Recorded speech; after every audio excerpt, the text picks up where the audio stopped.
several dragonflies. I was walking on the back trail after washing in the woods. The sun filtering through the clouds struck the bare rock, warming it. A summer's day, the dragonflies were out, dancing across each other in the air. I saw one resting on the bedrock, showing its high point through the moss, and another resting on the bare patch next to it.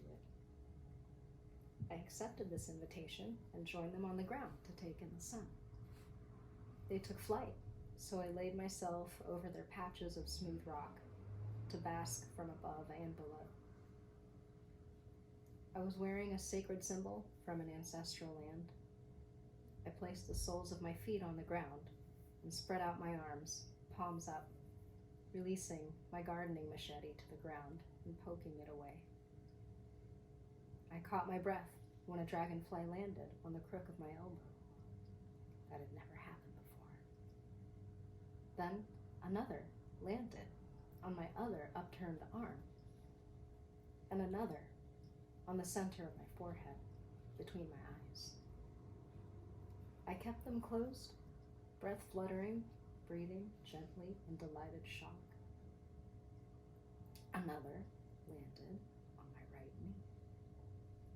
I was overwhelmed. They had me pinned, like acupuncture, dragonflies instead of needles. My etheric body suddenly lifted and highlighted.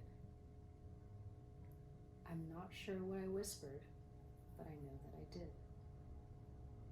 A couple times I disturbed one with a laugh or a shift, but I wanted them to stay, so I learned to breathe my emotion out carefully.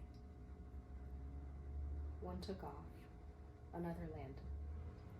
Maybe I was warm enough and calm enough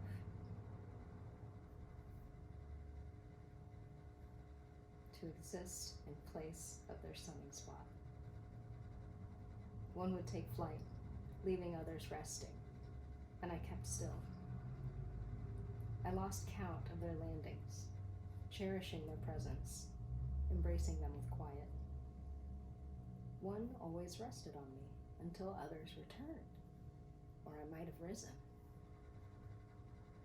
They landed on both elbows, my wrists, my forehead, my chest over my heart, wings fluttering, on each breast, on my belly, over my womb, on my hip, on my thigh, on each knee, on my temple, on the corner of my lips.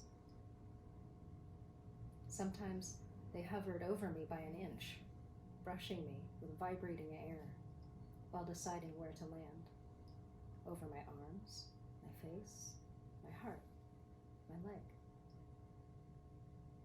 I didn't know how many had landed on me in total, but I counted 5 or 6 at one time.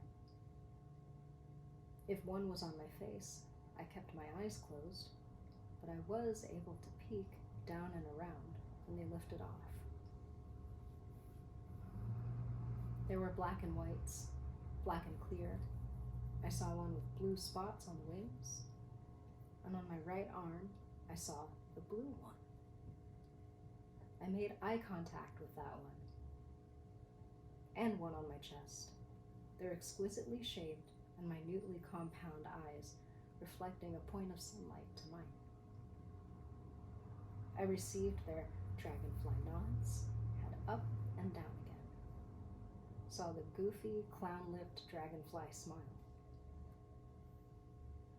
While they continued taking their rest upon me, some of my gardening friends, the ants that I greet and thanks for the profusion of delicate wild berries that grow, crawled curiously over me, and this time I didn't brush them off. One bit the back of my right hand while a dragonfly was on that wrist. I let the ant bite. It wasn't actually that bad, though I was surprised by how long it hung on.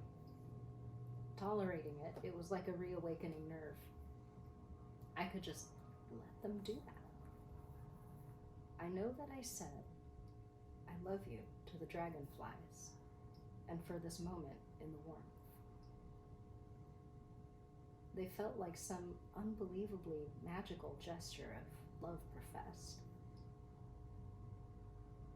I got another ant biting under my left shoulder, and 2 more on my right hand, before I realized it must be laying over their trail. I shifted that hand, letting the dragonfly fly free. I asked if I was dying. Heart attacks and strokes are in the family. Maybe this is how the journey of leaving this reality begins, with a magical flourish. The only other time I'd seen a dragonfly land on someone, my dog's spirit was dying in that meadow with me. A black and clear landed on her while I camped out with her after she decided not to move anymore. The shape of the ground where I buried her nearby created a headstone when I rocked her in, and a dragonfly landed there when I was done.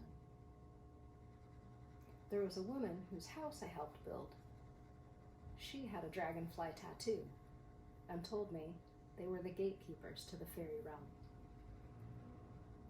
They like to dance where light meets shadow, meadow meets wood, warm meets cool.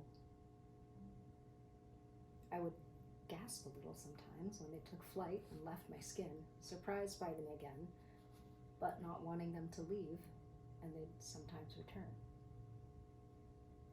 I shed tears at this beauty at some point along. I wasn't sure if one was still on my temple or on my cheek, maybe the one by my lips, and I opened my eyes. None left on my arms when I peeked, or my legs. The hour had passed. The air was a little cooler. There were still a couple flying overhead. In the clouded light, I rose gently. My machete was there for me to pick up again. There were ripe berries to eat along the trail to my door.